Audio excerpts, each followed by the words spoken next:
ஜெயகருட சுப்பண்ணா சுவாமின் குரு பூர்ணிமா நமஸ்காரங்கள். ரொம்ப சந்தோஷம். பூரணமான ஆசீர்வாதங்கள். அடியேன் அடியேன் சுவாமின் இன்னைக்கு குரு பூர்ணிமா. ஆனா அடியனுக்கு குருன்ற வார்த்தை இருக்கு, அதனால உங்ககிட்ட நமஸ்காரம் சொல்லிட்டேன். ஆனா குரு பூர்ணிமாவோட சிக்னிஃபிகன்ஸ்னா என்னன்னு அடியனுக்கு தெரியல. பூர்ணிமா அப்படின்னா என்னன்னு தெரியுமே தவிர அதுக்கு மேல தெரியல அடியன். சரி, ஓகே, ஃபைன். பூர்ணிமானா பௌர்ணமி, that is full moon day is called as Purnima இல்லையா? ஆ. குரு பூர்ணிமா அப்படின்னு வச்சுட்டோம்னா அது குருவை நாம சேவிக்கக்கூடியதான முக்கியமான ஒரு நாள் அப்படின்னு. என்னைக்குமே குரு சேவிக்கணும். ஆச்சாரி அப்படின்றவர் தெய்வமிவ ஆச்சாரியம் உபாசித்த. நாம தெய்வத்தை கொண்டாடுறத போல, இன்ஃபேக்ட் தெய்வத்தை கொண்டாடுறத விட அதிகமான லெவல்ல நம்ம ஆச்சாரியனை கொண்டாடணும். அடியேன். ஓகேவா? அதுல ஒரு வருஷத்துல எத்தனை பூர்ணிமா வருது? மா- ஆ, ஓகே. 12. 12, 13. அதுல சில கணக்குகள் வித்தியாசம் இருக்கு. ஒரு சில மாசங்கள்ல 2 பௌர்ணமியோ 2 அமாவாசைகளோ வரத்துக்கு வாய்ப்புகள்லாம் இருக்கு. அந்த டீப்ல நம்ம போக வேண்டாம். என்னன்னா, இந்த 2 பௌர்ணமின்னு இல்ல, நிறைய பௌர்ணமிகள் நமக்கு விசேஷம். For example Chitra Pournami கேள்விப்பட்டிருக்கியா? ம். அடியேன். ஆ. சித்ரா பௌர்ணமி அழகர் ஆத்துல இறங்குற கான்செப்ட் நம்ம அதை பத்தி பேசியிருக்கோம். நம்ம ஏற்கனவே ஞாபகம் இருக்கா? சித்ரா பௌர்ணமி ரொம்ப ரொம்ப விசேஷமானது. அந்த திருநன்னாள் ரொம்ப விசேஷமானது. அது போல, அதாவது ஆடி மாசம் அல்லது ஆவணி மாசம் பௌர்ணமி, அந்த பௌர்ணமி அன்னைக்கு ஆவணி அவிட்டம் வரும். ஆ. அடியேன். ஓகேவா? ஆடி மாசம் வரும், ஆவணி மாசம் வரும். அந்த பௌர்ணமி என்று ஆவணி ஆவட்டம் வரும். ரொம்ப விசேஷமான பௌர்ணமி. இன்னொன்னு, எய்தர் ஆனி மாசம் ஆறு ஆடி மாசம் வரக்கூடிய இந்த பௌர்ணமி இருக்க, இதுக்கு குரு பூர்ணிமான்னு பேர் இருக்கு. அடியேன். ம். இதனுடைய மெயின் சிக்னிபிகன்ஸ் என்ன அப்படின்னு கேட்டா, சந்நியாசிகளுக்கு சாதுர்மாசிய விரதம். 4 மாசங்கள் சந்நியாசிகள் ஒரே இடத்துல இருந்து விரதானுஷ்டானம் பண்ணுவா. ஓகே. அடியேன். நம்ம ஆச்சாரியர்கள் அழகிய சிங்கர்லாம் போய் சாத்துர்மாசியம்னு இருப்பாளே, அது இதுதானோ அடியேன்? எக்ஸாக்ட்லி. அது எல்லாரும் வைதிக தர்மத்தின்படி, சனாதன ஹிந்து தர்மத்தின்படி இருக்கக்கூடிய எல்லா சன்னியாசிகளும், காஞ்சி மடத்துல இருப்பா, சிங்கேரி மடத்துல இருப்பா, பூரி சன்னியாசி இருப்பார், சங்கராச்சாரியர் இருப்பார், துவாரகாதீசர் இருப்பார், அது மாதிரி எல்லா சன்னியாசிகளும் இருப்பான். ஓகே அடியேன். அழிசிங்க ஆண்டவன், அதே மாதிரி நம்ம எத்திராஜ ஜீயர், திருப்பதி ஜீயர் சுவாமிகள், இப்படி எல்லாருக்கும் இந்த சாதுர்மாசிய விரதம் அப்படின்றது ரொம்ப ரொம்ப முக்கியமானது. ஆக்சுவலி ஒரு காலத்துல சன்னியாசிகள்லாம் மூவிங்லேயே இருக்கணும் அப்படின்னு சாஸ்திரம் இருந்தது. அவ சஞ்சாரம் பண்ணிட்டே இருக்கணும். சன்னியாசிகள் சஞ்சாரத்துல இருந்துட்டு இருக்கணும். ஆனால் இந்த ரெய்னி சீசன் வந்துருது அப்படின்னு கேட்டா, இப்பதான் குளோபல் வார்மிங், அதுக்கப்புறம் அந்த மீதி என்னது எல்னினோ அப்படிலாம் நம்ம புதுசு புதுசா நீங்களா சொல்றீங்கல்ல, அதனால நிறைய இந்த சீசன்ஸே நிறைய சேஞ்ச் ஆயிடுது. ஃபார் எக்ஸாம்பிள், அடி. இப்ப சைனால ஒரு பயங்கரமான வெள்ளம் பத்தியா, ஃப்ளட், சைனால ஃப்ளட்டு, யூஎஸ்ல பெரிய ஃப்ளட்டு, ஆமா. பயங்கரமான வெள்ளம் இல்லையா? அது எல்லாமே அவ வரலாறு காணாத அப்படின்னு கேட்கறா. அது மாதிரி இதுவரை யாருமே பார்த்து இல்லைன்றா. Because it is only because of the global warming, environmental changes அப்படின்றா. ஜென்ரலா 4 மாசம், ஆஷாட மாசத்துல ஆரம்பிச்சு ஆடி, ஆவணி, புரட்டாசி, ஐப்பசி, இந்த 4 மாசங்கள் இருக்கு இல்லையா? இந்த 4 மாசங்கள் மழை மாசம். மழை பெய்யும், ஜென்ரலா மழை பெய்யும். ஸோ அந்த மழை சீசன்ல இவா எங்கேயும் சஞ்சாரம் பண்ணக்கூடாது, எங்கேயும் வெளியில போகக்கூடாது. ஒரே இடத்துல தான் ஸ்டே பண்ணும். 4 மாசம் ஒரே இடத்துல? ஒரே இடத்துல ஸ்டே பண்ணும். சொல்லு. 4 அடியேன், நீங்க ஒண்ணு சொன்னோனே ஞாபகம் வந்தது. நீங்க முன்னாடி ஒரு உபன்யாசத்துலயும் சரி, இதை நீங்க நிறைய தடவை சொல்லியிருக்கேன். அதாவது படுத்துன்னு இருக்கிற பெருமாள்னா ரங்கநாதன், ஒரே இடத்துல கோவில்ல கர்ப்ப கிரகத்துல இருக்கிற பெருமாள், சஞ்சாரம் பண்ணிண்டே நம்மள தேடி ஆசீர்வாதம் கொடுக்கறவா தான் ஆச்சாரியர்கள். அப்படிப்பட்ட கருணை அப்படின்னு சொல்லிட்டு நீங்க ராமானுஜ சீரீஸ்ல எல்லாம் நிறைய தடவை சொல்லியிருக்கேன். நீங்க இதை சொன்னோனே அடியனுக்கு தான் ஞாபகம் வந்தது. உலாவும் பெருமாள் கோவில் இருக்கிற பெருமாள், உலாவும் பெருமாள் ஆச்சாரியர்கள். அடியேன். இங்க நம்ம ஆச்சாரியர்கள்னா சன்னியாசிகளை மட்டுமே நாம ஃபோக்கஸ் பண்ணக்கூடாது. நான் இப்ப முதல்ல உனக்கு புரிய வைக்கிறதுக்கோசரம் சன்னியாச தர்மத்தை முதல்ல சொல்லிட்டு இருக்கேன். இப்ப ம். நிறைய பேர் நாம என்ன நினைச்சுக்கிறோம்னா, ஆச்சாரியர்கள்னா சன்னியாசிகள் மட்டும்தான் ஆச்சாரியர்கள் நினைச்சுக்கிறோம். ஆ. ஓ. ஓ. அது இல்ல. என்னன்னா, சந்நியாசிகள் மட்டும்தான் ஆச்சாரியர்கள் அர்த்தம் இல்லை, சந்நியாசிகளும் ஆச்சாரியர்கள். சோ கிரகஸ்தர்கள் அப்படின்னா திருமணமானவர்கள், திருமணமானவர்களும் ஆச்சாரியர்களா இருக்கலாம், சன்னியாசிகளும் ஆச்சாரியர்களா இருக்கலாம். பட் இந்த சாதுர்மாசிய விரதம்ன்றது எக்ஸ்க்ளூசிவ்லி ஃபார் சன்னியாசிகள். மேபி சில சம்பிரதாயங்கள்ல, எனக்கு தெரிஞ்சு மத்த சம்பிரதாயத்துல திருமணமானவர்களுக்கு கூட, கிரகஸ்தர்களுக்கு கூட இந்த சாதுர்மாசிய விரதம் வச்சுட்டு இருக்கான். எனக்கு அதனுடைய ஃபுல் டீடைல்ஸ் தெரியல, பட் அந்த மாதிரி ஒரு சம்பிரதாயம் இருக்கு. ஓவரால் நாம பார்த்தோம்னா இது சன்னியாசிகளுக்கான முக்கியமான ஒரு தர்மம். சோ இந்த மாசம் எப்படி நம்ம பாண்டுரங்கனுக்கு ஆஷாட ஏகாதசி ஆனி மாசத்திலேயே வந்ததோ, அந்த மாதிரி சௌரமானம் சாந்திரமானம், சூரியனுடைய கதி சந்திரனுடைய கதி, அதை வச்சுதான் இதெல்லாம் பிக்ஸ் பண்ணுவா. அதனால இந்த வருஷம் இந்த சாதுர்மாசிய விரதம் அப்படின்றது இருக்கு இல்லையா, 4 மாசம் பண்ண வேண்டிய விரதம் இருக்கு இல்லையா, அது ஆனி மாசத்திலேயே பௌர்ணமி அன்னைக்கு வந்துடுச்சு. இப்ப அடுத்த ஆடி பௌர்ணமி அன்னைக்கு ஆவணி ஆவட்டம் வரப்போகுது. சரியா, புரிஞ்சுதா?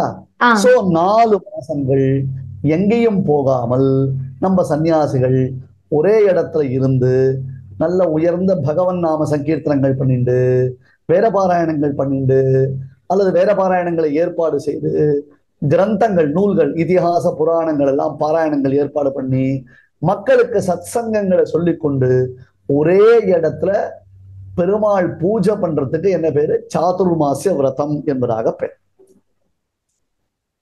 இன்னைக்கு என்ன அர்த்தம்னா, இந்த காலகட்டங்கள்ல இதுல ஒரு சின்ன அட்ஜஸ்ட்மெண்ட் இருக்கு. எல்லாத்துலயும் எக்ஸம்ஷன் இருக்கு இல்லையா, இல்லையா? எந்த ரூல்ஸ் அண்ட் ரெகுலேஷன் இருந்தாலும் அதுல ஒரு எக்ஸம்ஷன் ஒண்ணு இருக்கும் இல்லையா? அதாவது 2 பட்சம் ஒரு மாசத்துக்கு தெரியுமா? 15 days. That is ஒரு பௌர்ணமி ஒரு அமாவாசை.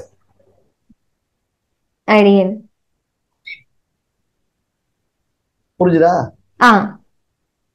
ஒரு பட்சத்தை கூட ஒரு மந்தா கன்சிடர் பண்றது உண்டு.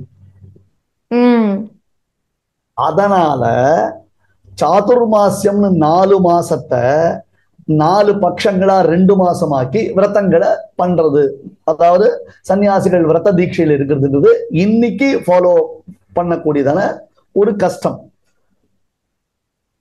அப்ப நம்ம 4 மாசம் சொல்றது 4 பட்சங்கள் அப்படின்னு நம்ம வச்சுக்கணும். ஆமா, 4 மாசம் இருக்கிறது உண்டு. பக்ஷாவை மாசாக அப்படின்னு சொல்லுவா, ஒரு பிரமாண வாக்கியம் இருக்கு. ஒரு 15 days ஒரு மாசமா கூட கன்சிடர் பண்றது உண்டு. ஓ, ஓகே. இதெல்லாம் ரொம்ப டெக்னிக்கலான ஒரு சாஸ்திரிக் டேர்ம்ஸ். அது நம்ம அவ்வளவு தூரம் யோசிக்க வேண்டாம். இப்ப நீ ஒரு கேள்வி கேட்ட, என்ன கேள்வி கேட்ட இந்த எபிசோடு ஓபனிங்ல? குரு பூர்ணிமாவோட சிக்னிபிகன்ஸ், அதாவது அதோட அர்த்தம் என்ன சுவாமி அப்படின்னு. எக்ஸாக்ட்லி. இப்ப சாதுர்மாசியம்ன்றது சொல்லிட்டேன் நான் இல்லையா? இதை எப்படி சொல்லுவானா, வியாச பூஜை, வியாச பூர்ணிமா அப்படின்னு சொல்லுவோம். அதாவது வியாசன்றது மகாபாரதத்தை எழுதினவர், பெருமாளோட ஒரு அவதாரமாவும் நம்ம அவரை சொல்றோம். கரெக்டுமா? வியாசர் நாட் ஓன்லி ஃபார் தட், அஷ்டாதச புராணானாம் கர்த்தா சத்யவதி சுதகான்னு 18 புராணங்கள் அருளி செய்தவர் வியாசர் தான். 4 வேதங்களை பாகுபடுத்தி டிவிஷன் கொடுத்து டிவைட் பண்ணி தொகுத்தவர் யாரு? அதுவும் வியாசர் தான். சோ நம்முடைய ஆச்சாரியர்கள் இருக்காளே, குருக்கள் இருக்காளே, நம்முடைய ஆச்சாரியர்கள் இல்லையா, அவர்கள் எல்லாருக்கும் பரமாச்சாரியர் யார் அப்படி கேட்டா வியாசர் தான். ஓகேவா? சரியா? இப்போ சன்னியாசிகள்லாம் வியாச பூஜை பண்றது அப்படின்னு சொல்லுவா. இத இந்த சாதுர்மாசிய விரதம் இருக்கு இல்லையா, பஞ்சாங்கத்தெல்லாம் போட்டிருப்பா. அதுக்கு என்ன, நீங்க எல்லாம் பஞ்சாங்கம்லாம் யூஸ் பண்ண மாட்டீங்க, நாங்கெல்லாம் தான் பழைய பஞ்சாங்கம். நாங்க கேலண்டர், அது போன் தட்டிட்டு இருப்பீங்க, கூகுள் கேலண்டர் அடியன். அது வந்து பஞ்சாங்கத்தோட பேரன். Don't know anything about Vyasacharyan, only belongs to Google Acharyan. அப்ப இது குரு பூர்ணிமா இல்ல, கூகுள் பூர்ணிமா இல்லமா? அது அது கொஞ்ச நாள் அப்படி ஆயிடலாம், ஆனா இப்போதைக்கு குரு பூர்ணிமா. எல்லாத்துக்கும் கூகுள் ஆச்சாரியன் தான் நமக்கு. சரி, போகட்டும். இப்போ வியாசர் அப்படின்றவர் நம்முடைய ஹிந்து தர்மத்திற்கு அவர் தலைவர். அவர் மூலமா தான் நமக்கு இதிகாச புராணங்கள் கிடைச்சது, அவர் மூலமா தான் வேதங்கள் கிடைச்சது, அவர் மூலமா தான் நமக்கு பிரம்மசூத்திரங்கள் கிடைச்சது. ஆனா வியாசர் இல்லாமல் நம்முடைய சனாதன தர்மம்ன்றது கிடையவே கிடையாது. மகாத்மா வியாசர். சரியா? அந்த வியாசரை நாம கொண்டாடும் முகமாக இந்த குரு பூர்ணிமையை வச்சுட்டோம். இப்ப சன்னியாசிகள் சாதுர்மாசியம் பண்றதை தவிர்த்து வியாச பூர்ணிமான்றதாக இதற்கு பெயர் ஏற்பட்டதுனால என்ன ஆயிடுச்சுன்னா, எல்லா ஆச்சாரியர்களையும் பூஜிக்கும் ஒரு நன்னாளாக இது கன்சிடர் பண்ணப்பட்டது. ஓ, அதாவது இங்கிலீஷ்ல நாங்க பசங்க எல்லாம் வந்து மதர்ஸ் டே, ஃபாதர்ஸ் டேன்னு வச்சிருக்க மாதிரி இது வந்து ஆச்சாரியன் டே. எக்ஸாக்ட்லி. ஆனால் மதர்ஸ் டே, ஃபாதர்ஸ் டே காட்டும் நமக்கு ரொம்ப ரொம்ப முக்கியம். இது அது ஆமா. குரு குருன்னு சொல்றோம் இல்லையா, கு அப்படின்னு அர்த்தமா தெரியுமா? கு, கூகுள் கு இல்லையா? கு அப்படின்னா நம்முடைய இக்னோரன்ஸ், அறியாமை என்னும் டார்க்னஸ். ரு அப்படின்னா டெஸ்ட்ராயர் ஆஃப் தட் டார்க்னஸ். குரு அப்படின்னா டெஸ்ட்ராயர் ஆஃப் இக்னோரன்ஸ், டார்க்னஸ். அறியாமை என்னும் இருளை அழிப்பவன் ஆச்சாரியன். ஆகையால் தான் என்னைக்குமே நாம எப்பொழுதும் ஆச்சாரியர்களை சேவிக்கணும். இன் பர்டிகுலர் இந்த குரு பூர்ணிமா அன்னைக்கு நாம அவர்களை வணங்கணும், அவர்களை கொண்டாடணும், அவர்களுக்கு பாத பூஜை பண்ணணும், அவர்களை நல்ல மலர் தூவி அவர்களை நாம பூஜை பண்ணணும். அவர்களுக்கு தனியன்னு சொல்லுவா, அவர்களுடைய பெருமையை விளக்கக்கூடிய பாடல்கள், அந்த பாடல்களை சொல்லி அவர்களை நாம கொண்டாடணும். எப்படி தேசிக ஜெயந்தி, பாஷ்யகார ஜெயந்தி, ராமானுஜ ஜெயந்தி, சங்கர ஜெயந்தி அப்படிலாம் நம்ம கொண்டாடுறோம் இல்லையா? தேசிக ஜெயந்தி ஒன்று கொண்டாடுறோம், சங்கர ஜெயந்தி கொண்டாடுறோம், அந்த மாதிரி கொண்டாடுறோம் இல்லையா? அந்த மாதிரி இந்த என்டையர் வியாச பூஜை அன்னைக்கு நாம என்ன பண்ணலாம்னா ஆச்சாரிய ஜெயந்தி. அவரவர்களுக்கு யார் ஆச்சாரியர்களோ, மென்டர்னு அர்த்தம். ஆச்சாரியன்றவர் நமக்கு வெறும் சாஸ்திரிக் நாலேஜ் மட்டும் கொடுக்கிறவர் இல்லம்மா, கம்ப்ளீட்டா நம்முடைய லைஃபுக்கு பர்ஃபெக்ட் கைடு அவருடைய ஆச்சாரியன். நானா எங்க ஆச்சாரியன் இடத்துல இதை பூரணமா அனுபவிச்சவன். புரியுதா? எங்க ஆச்சாரிய இடத்துல இதை நான் பூரணமா அனுபவிச்சவன். என்னுடைய என்டையர் லைஃப் அவர் இடத்துல சரண்டர் பண்ணிருக்கேன் நான். ஆண்டு இன்னி வரல என்னுடைய லைஃபுக்கு அவர் தான் டார்ச் பேரர், என்னுடைய லைஃபுக்கு அவர் தான் வெளிச்சம் காமிக்கிறார். ஏதாவது ஒரு சுச்சுவேஷன் அப்படின்னு கேட்டா, நான் ரொம்ப ஃப்ரஸ்ட்ரேட்டடா இருக்கேன், ஏதாவது ஒரு சுச்சுவேஷன்னா அவரை தியானம் பண்ணினாலே போதும், எனக்கு ஒரு பிரகாசம் கிடைக்கும், ஒரு கிளாரிட்டி கிடைக்கும். அவருடைய சிஷ்யனா இருக்கிறதுனால தான் இன்னைக்கு உங்களை மாதிரி 10 பேர் என்ன குருவா வச்சுட்டு இருக்கீங்க. அது என்னுடைய ஆச்சாரியனுடைய அனுகிரகம், என்னுடைய ஆச்சாரியனுடைய கருணை. அது அடியன் சாமி, இதுல வந்து நீங்க குரு பூர்ணிமா அப்படின்னு ஆச்சாரியரோட தினம் அப்படின்னு எக்ஸ்பிளைன் பண்ணியிருந்த போது அடியனுக்கு ஒரு கேள்வி வந்தது. ஆச்சாரியன் இவ்வளவு உயர்ந்தவர், ஆனா இந்த குரு பூர்ணிமா அன்னைக்கு சிஷ்யனுக்கு என்னென்னலாம் பண்ணணும்? அதாவது இப்ப மதர்ஸ் டேனா ஒரு டெடி பேர் கொடுக்குறோம், ரோஸ் கொடுக்குறோம், ஏதாவது சொல்றோம், இந்த மாதிரி வச்சுட்டு இருக்கோம் இல்லையா? இப்போ ஒரு குரு பூர்ணிமாக்கு ஒரு சிஷ்யனா இல்ல ஒரு சிஷ்யா இருக்கிறவா என்ன பண்ணணும்னு அடியனுக்கு ஒரு கேள்வி வந்தது. ஆனா அடியன் கேட்டதை நீங்க குருவா இருந்துன்னு நான் சொல்றதுக்கு முன்னாடி அதை புரிஞ்சுட்டு பாதி பதில் கொடுத்துட்டேன். பாத பூஜை பண்ணணும், ஆச்சாரியனோட பெருமைகளை பேசணும், என்ன நம்ம எவ்வளோ பெரிய ஆளாயிட்டாலும் இந்த ஒரு லெவலுக்கு வந்திருக்கோம் அப்படின்னா அது வந்து எங்க ஆச்சாரியன் சொல்லி கொடுத்து ஏதோ ஒரு துளி அப்படின்றத புரிஞ்சுட்டு நினைச்சுட்டு ஒரு நன்றி நடக்கணும் அப்படின்னு நீங்க ஆல்ரெடி அவ்வளோ சொல்லிட்டேன் சாமி. ஆச்சாரியனுக்கு டெடி பேர் கொடுக்க வேண்டாம் நான் சொல்லலையே. இன்னொன்னு மதர்ஸ் டே அன்னைக்கு அம்மாவுக்கு டெடி பேர் கொடுக்குறோம்னு சொல்லியிருக்கா. அது ஆனா எல்லாரும் ஃபாலோ பண்ற ஒரு நார்மல் வழக்கம் அப்படின்னு ஆயிடுச்சு. இது மோர் ஆஃப் ஒரு மார்க்கெட்டிங்னு வச்சுக்கோங்களேன். டெடி பேர் கடை வச்சுருக்கா, இன்னைக்கு மதர்ஸ் டே வாங்கின்னு போகும்னு சொல்றா. இது வந்து தேசிகன் சொல்ற, நம்முடைய குருக்களுக்கு ஆச்சாரியர்களுக்கு நாம என்ன பண்ணினாலும் அது கைமாறு பிரத்யுபகாரமாக கன்சிடரே ஆகாது. அந்த அளவுக்கு அவ நமக்கு உதவி பண்ணிருக்கா. அதெல்லாம் உணர்ந்தால் ஃபீல் பண்ணினா தான் தெரியும். Just only for the teaching அப்படின்றதான ஒரு சேக் இல்லை. படிக்கிறதுனால மட்டும், நமக்கு ஞானத்தை கொடுக்கறதுனால மட்டுமே இல்லை. எவ்வளவோ சமயங்கள்ல நமக்கு ஒரு தெளிந்த சிந்தனை இன்னைக்கு தேவையே அதுதான் தெரியுமோ. இன்னைக்கு ப்ராப்ளமே கன்ஃபியூஸ்ட் ஸ்டேட்டஸ் ஆஃப் மைண்ட். அந்த மைண்ட் ப்ளோயிங் அப்படின்றோம். ஜஸ்ட் டெக்ஸ்ட பார்த்து அப்படியே அர்த்தம் சொல்றது மட்டும் அவளுடைய அவளுடைய டீச்சிங்ஸ் இல்ல. நமக்கு ஒரு மைண்ட் ப்ளோயிங் கொடுக்குறான், நம்மளுக்கு ஒரு கிளாரிட்டியை கொடுக்குறான், நம்மள பர்ஃபெக்டா லீட் பண்றான். இன்ஃபேக்ட் நம்முடைய வாழ்க்கையில கம்ப்ளீட்டா அவ கலந்து நமக்கு கடைசி வரலும், இங்க மட்டும் இல்லை, ஈவன் பரமபதத்துல கூட.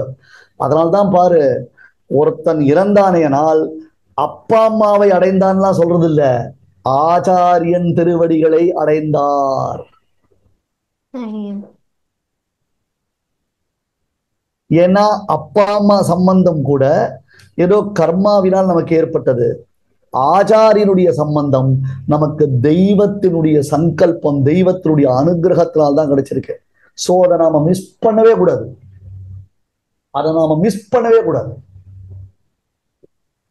அட்லீஸ்ட் இந்த ஒரு டே, இந்த ஒரு பெஸ்ட் டேவை நாம ஆச்சாரிய ஜெயந்தியாக அவரை நாம கொண்டாடணும். கிளியரா? கிளியர் சாமி. அடியேன் ஆச்சாரியனை பத்தி சொல்லணும்னா எவ்வளவு வேணா சொல்லிட்டே போகலாம். ஆனால் I am very much thanksful to you. ஏன் தெரியுமா, இந்த குரு பூர்ணிமா டயத்துல நான் எப்பொழுதும் நினைச்சிட்டு இருக்கிற என்னுடைய ஆச்சாரியனை மறுபடியும் நினைக்கும்படியாக, நான் நினைத்திருக்க வேண்டியதுடைய அவசியத்தை வலியுறுத்தும்படியாக நீ எனக்கு ஒரு உதவி பண்ணிருக்க இல்லையா? இந்த விஷயத்துல நீ கூட ஒரு ஆச்சாரியன்னு நான் சொல்லலாம். அடியேன் சுவாமி, இது அநியாயம். நீங்க குரு பூர்ணிமா அதோட சிக்னிபிகன்ஸ் என்ன அப்படின்னு ஒரு குரு கிட்ட கேட்டு கத்துக்கக்கூடிய ஒரு வாய்ப்பு இருக்கு, அவ்வளவுதான் அடியேன். கரெக்ட் தான். ஆனா இப்படி சொல்றதுக்கும் வழி இருக்கு. பாகவதத்துல அவதூத உபாக்கியானத்துல பல பேரிடத்திலிருந்து பல விஷயங்களை கற்றுக்கொள்வதை பத்தி சொல்லியிருக்காரு. அதனால இது இன்னொரு கேள்வி வரும், ஒருத்தருக்கு ஒரே குரு தான் இருக்கணுமா, நிறைய குரு இருக்கலாமா? நிறைய குரு இருக்கலாம், தப்பு கிடையாது. சுவாமி ராமானுஜருக்கு 5 பேர் ஆச்சாரியர்களா இருந்திருக்கா இல்லையா? அந்த மாதிரி நிறைய விஷயங்கள் பார்க்கலாம். எனிவே, இது ஒரு நல்ல நாள். இன்னைக்கு சன்னியாசிகள் மட்டும் இல்ல, கிரகஸ்தர்கள் எல்லோரையும் சேவிக்கக்கூடியதான் ஒரு நாள். நமக்கு வாழ்க்கைக்கு வழிகாட்டியா இருக்கக்கூடிய நம்முடைய ஆச்சாரியர்களை எல்லாம் நாம எல்லாரும் இன்னைக்கு சேவிக்கலாம். ஓகேவா? Happy not Google Purnima, original Guru Purnima day. ஜெய கருட சுபர்ணா. ஜெய கருட சுபர்ணா.